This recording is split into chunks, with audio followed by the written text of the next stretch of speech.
todos bem-vindos ao canal Companheiros da Luz.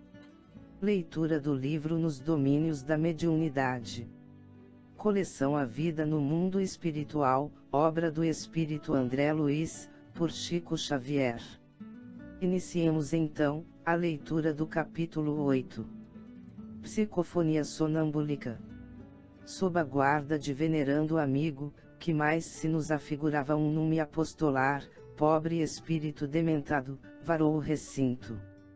Lembrava um fidalgo antigo, repentinamente arrancado ao subsolo, porque os fluidos que o revestiam era verdadeira massa escura e viscosa, cobrindo-lhe a roupagem e despedindo nauseantes emanações. Nenhuma das entidades sofredoras que se acotovelavam à frente exibia tão horrenda configuração. Aqui e ali, nos variados semblantes a se comprimirem no lugar reservado a irmãos menos felizes, as máscaras de sofrimento eram suavizadas por sinais inequívocos de arrependimento, fé, humildade, esperança. Mas naquele rosto patibular, parecendo emergir de um lençol de lama, aliavam-se a frieza e a malignidade, a astúcia e o endurecimento. Ante a expressão com que surgia de maneira súbita, os próprios espíritos perturbados recuaram receosos.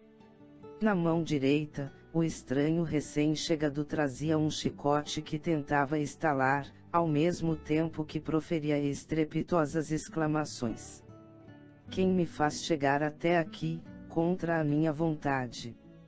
Bramia, semiafônico. Covardes! Por que me segregarem assim? Onde estão os abutres que me devoraram os olhos? Infames! Pagar-me-ão caro os ultrajes sofridos.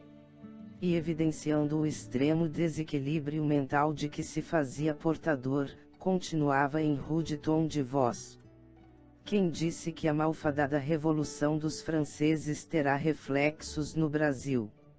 A loucura de um povo não pode alastrar-se a toda a terra.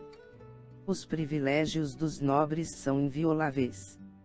Vêm dos reis, que são indiscutivelmente os escolhidos de Deus.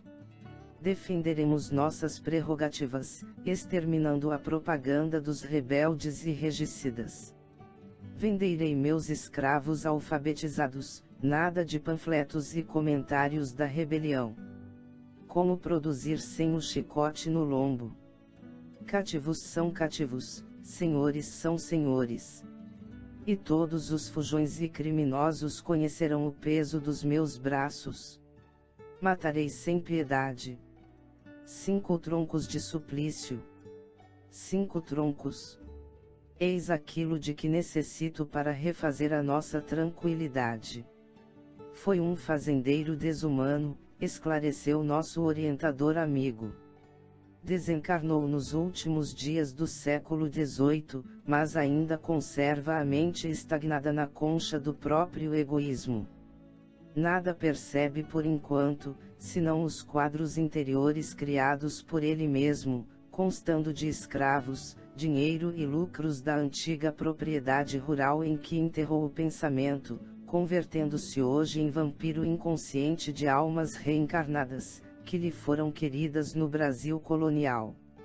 Com todo o respeito que devemos à fraternidade, podemos dizer que ele nada mais fora que desapiedado algoz dos infortunados cativos, que lhe caíam sob o guante de ferro.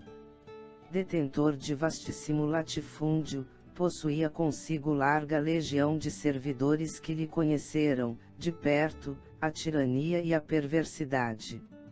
Valendo-me da pausa espontânea, fitei o rosto do triste recém-chegado, com mais atenção, reconhecendo que os seus olhos, embora móveis quanto os de um felino, estavam vidrados, mortos. Ia apontar para aquelas órbitas inexpressivas, quando o instrutor, adivinhando-me o impulso, acrescentou: odiava os trabalhadores que lhe fugiam às garras e quando conseguia arrebatá-los ao quilombo, não somente os algemava aos troncos de martírio, mas queimava-lhes os olhos, reduzindo-os à cegueira, para a correção das senzalas. Alguns dos raros quilombolas que resistiam à morte eram sentenciados, depois de cegos, às mandíbulas de cães bravios, de cuja sanha não conseguiam escapar. Com semelhante sistema de repressão, instalou o terror em derredor dos seus passos, granjeando, então, fama e riqueza. Contudo, veio a jornada inevitável do túmulo, e nessa fase nova, não encontrou senão desafetos, a se levantarem, junto dele, na feição de temíveis perseguidores. Muitas vítimas de alma branda lhe haviam desculpado as ofensas, mas outras não conseguiram a força para o perdão espontâneo, e converteram-se em vingadores do passado, a lhe acumularem o espírito de aflitivo pavor. Emaranhado nas teias da usura e fazendo do ouro o único poder em que acreditava, nem de leve se sentiu transportado de um modo de vida para outro, através da morte. Cresce num cárcere de trevas, atormentado pelos escravos, prisioneiro das próprias vítimas. Vive, assim, entre a desesperação e o remorso. Martirizado pelas memórias do passado das flagelações que decretava e hipnotizado pelos algozes de agora, dos quais no passado foi verdugo, vê-se reduzido à extrema cegueira, por se lhe desequilibrarem no corpo espiritual as faculdades da visão. Enquanto se nos alongava o entendimento, o infeliz foi situado junto de Dona Celina. A medida impressionou-me desfavoravelmente. Logo Dona Celina, o melhor instrumento da casa, é quem deveria acolher o indesejável comunicante. Reparei-lhe a luminosa auréola, contrastando com a vestimenta pestilencial do forasteiro, e deixei-me avassalar por incoercível temor. Semelhante providência não seria o mesmo que entregar uma harpa delicada às patas de uma fera. Aulus, porém, deu-se pressa em explicar-nos. Acalmem-se. O amigo dementado penetrou o templo com a supervisão e o consentimento dos mentores da casa. Quanto aos fluidos de natureza deletéria, não precisamos tê-los. Recuam instintivamente ante a luz espiritual que os fustiga ou desintegra. É por isso que cada médium possui ambiente próprio e cada assembleia se caracteriza por uma corrente magnética particular de preservação e defesa. Nuvens infecciosas da Terra são diariamente extintas ou combatidas pelas irradiações solares, e formações fluídicas, inquietantes, a todo momento são aniquiladas ou varridas do planeta pelas energias superiores do espírito. Os raios luminosos da mente orientada para o bem incidem sobre as construções do mal, à feição de descargas elétricas. E, compreendendo-se que mais ajuda aquele que mais pode, nossa irmã Celina é a companheira ideal para o auxílio desta hora. Indicando-a, exclamou: observemos. A médium desvencilhou-se do corpo físico, como alguém que se entregava a sono profundo, e conduziu consigo a aura brilhante de que se coroava. Clementino não teve necessidade de socorrê-la. Parecia afeita àquele gênero de tarefa. Ainda assim, o condutor do grupo amparou-a, solícito. A nobre senhora fitou o desesperado visitante com manifesta simpatia e abriu-lhe os braços, auxiliando-o a senhorear o veículo físico, então em sombra. Qual se fora atraído por vigoroso ímã, o sofredor arrojou-se sobre a organização física da médium, colando-se a ela, instintivamente. Auxiliado pelo guardião que o trazia, sentou-se com dificuldade, afigurando-se-me intensivamente ligado ao cérebro mediúnico. Se Eugênia revelara-se benemérita enfermeira, Dona Celina surgia aos nossos olhos por abnegada mãezinha, tal a devoção afetiva para com o hóspede infortunado. Dela partiam fios brilhantes a envolvê-lo inteiramente e o recém-chegado, em vista disso, não obstante senhor de si, demonstrava-se criteriosamente controlado. Assemelhava-se a um peixe em furiosa reação, entre os estreitos limites de um recipiente que, em vão, procurava dilacerar. Projetava de si estiletes de treva, que se fundiam na luz com que Celina alma o rodeava, dedicada. Tentava gritar impropérios, mas em vão. A médium era um instrumento passiva no exterior, entretanto, nas profundezas do ser, mostrava as qualidades morais positivas que lhe eram conquista inalienável, impedindo aquele irmão de qualquer manifestação menos digna. Eu sou José Maria, clamava o visitante, irritadíssimo, enfileirando outros nomes com o evidente intuito de lançar importância sobre a sua origem. Amontoava reclamações, deitava reprimendas e revoltava-se exasperado, contudo, percebi que não usava palavras semelhantes às que proferira junto de nós.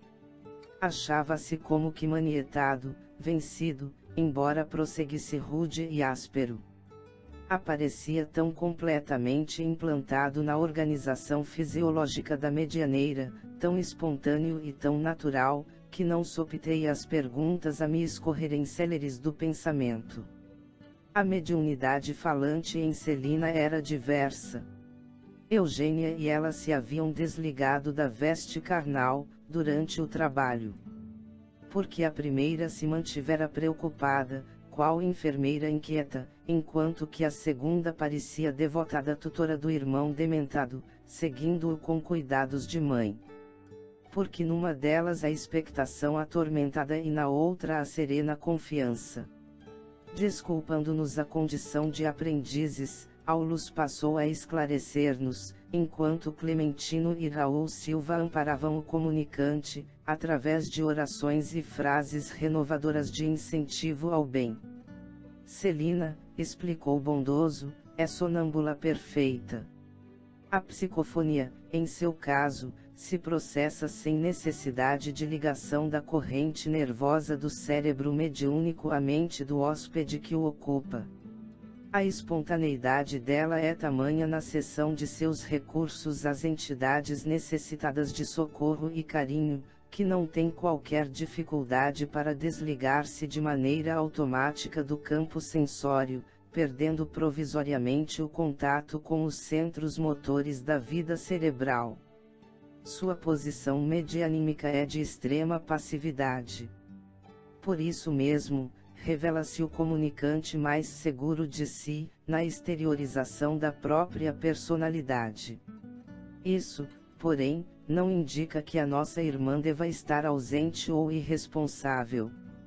Junto do corpo que lhe pertence, age na condição de mãe generosa, auxiliando o sofredor que por ela se exprime qual se fora frágil protegido de sua bondade. Atraiu-o a si, exercendo um sacrifício voluntário, que lhe é doce ao coração fraterno, e José Maria, desvairado e desditoso, imensamente inferior a ela, não lhe pôde resistir. Permanece, assim, agressivo tanto quanto é, mas vê-se controlado em suas menores expressões, porque a mente superior subordina as que se lhe situam à retaguarda, nos domínios do espírito. É por essa razão que o hóspede experimenta com rigor o domínio afetuoso da missionária que lhe dispensa amparo assistencial.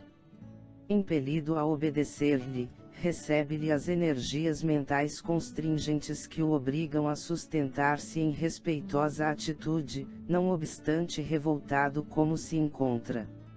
Diante da pausa que se fazia natural, reparamos que Silva conseguia franco progresso na doutrinação. O ex-tirano rural começava a assimilar algumas réstias de luz. Hilário, contudo, provocou a continuidade da lição, perguntando: embora seja preciosa auxiliar, como vemos, não se lembrará Dona Celina das palavras que o visitante pronuncia por seu intermédio. Se quiser, poderá recordá-las com esforço, mas na situação em que se reconhece, não vê qualquer vantagem na retenção dos apontamentos que ouve. Indubitavelmente, ponderou meu colega, observamos singular diferença entre as duas médiums que caíram em transe. Tenho a ideia de que, na psicofonia consciente, Dona Eugênia exercia um controle mais direto sobre o hóspede que lhe utilizava os recursos, ao passo que Dona Celina, embora vigiando o companheiro que se comunica, deixa-o mais à vontade, mais livre. Caso não fosse Dona Celina a trabalhadora hábil, capaz de intervir a tempo, em qualquer circunstância menos agradável, não seria de preferir as faculdades de Dona Eugênia. Sim, Hilário, você tem razão. O sonambulismo puro, quando em mãos desavisadas, pode produzir belos fenômenos, mas é menos útil na construção espiritual do bem.